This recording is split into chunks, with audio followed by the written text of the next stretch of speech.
ওই যারা আজকে এটা বোঝো তার একটা লোক শহীদ হয়নি, জামাত একজন শহীদ হয়নি, একজন আহত হয়নি, একজন গ্রেপ্তার হয়নি। আমরা যে 15 বছর আন্দোলন করে আমাদের কত লোক রাস্তায় রাস্তায় মারা গেছে, নারায়ণগঞ্জে, মুন্সিগঞ্জে, বিভিন্ন জায়গায়। হান্না ভোট আমি কীভাবে দেবো? আমার দল মেনে নিয়েছে, আমাকে মানতে হচ্ছে। তো আমি মানতাম না তো। একবার এক এক কথা নিয়ে আসছেন। এই যে এনসিপি ছেলেরা তারা তালিকা রেজিস্ট্রেশন তারা চাইলেন, দিলেন না, ঘুরালেন কেন? কত মানুষকে তো দিয়েছেন, কতগুলি রাজনৈতিক দল আছে বাংলাদেশে। ওরা আন্দোলনে ছিল, ওরা একটা দল করতে চেয়েছে, ওদের মতন দিয়ে দেন। দেবেন না, এটা না, এই কাগজ নাই, সেই কাগজ নাই, অফিস নাই, লোক নাই, জোন নাই, এটা নাই, সেটা নাই, এত দরকার কি?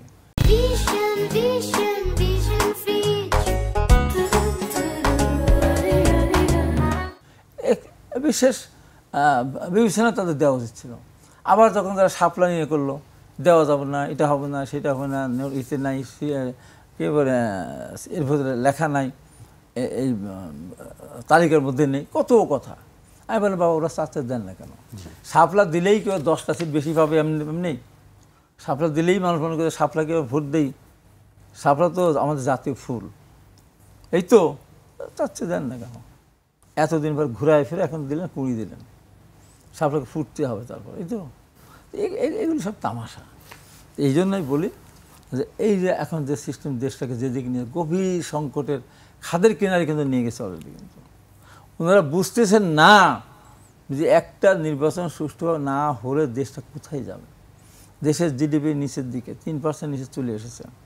এত বড় ঢাকঢোল পিটিয়ে বিভিন্ন দেশের সমস্ত দিকে নিয়ে আসলে তারা ইনভেস্ট করবে, এখানে একজন ইনভেস্ট করে না কেন? একটা অস্থিতিশীল সরকার, এটা তো কিছুই না। এই জন্য এখন নিয়ে আসতেছে একটার পর একটা দাবি নিয়ে আসতেছে। আজকে নিয়ে আসবে, এতদিন পর একটা দাবি নিয়ে আসলাম, পিআর সিস্টেম ছাড়া নির্বাচন করবে না। ধরেন কথা ধরে পিআর সিস্টেম মেনে নিলাম, তারপর বলবে সমস্ত সংস্কার ছাড়া নির্বাচন হবে না। দিলাম 5 বছর সংস্কার দিলাম।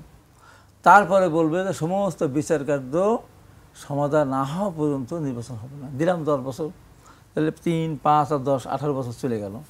এরপরে বলবে যে বিএনপি আগামী জাতীয় নির্বাচনে অংশগ্রহণ করতে পারবে না। সেটা তো দিয়ে দিই, ঠিক আছে, বিএনপি দিলাম। তারপর বললো বিএনপির আগে যে সংসদ সদস্য ছিল, এমপিরা ছিল, মন্ত্রীরা ছিল, তারা যে বেতন ভাতাগুলো নিয়েছে সেগুলো ফেরত দিতে হবে।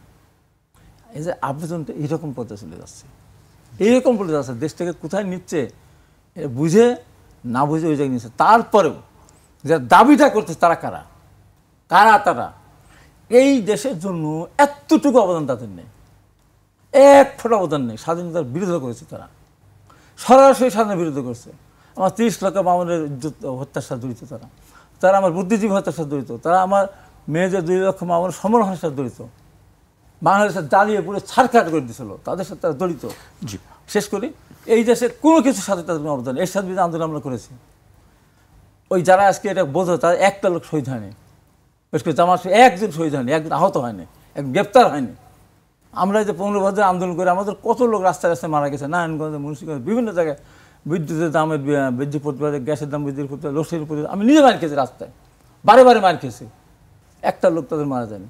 হ্যাঁ, সর্বশেষ বৈষম্যবিরোধী আন্দোলনের হতাহতের সংখ্যা অনেক বেশি, রাজনৈতিক দলগুলো সে সাধারণ মানুষের হতাহতের সংখ্যা আরও বেশি।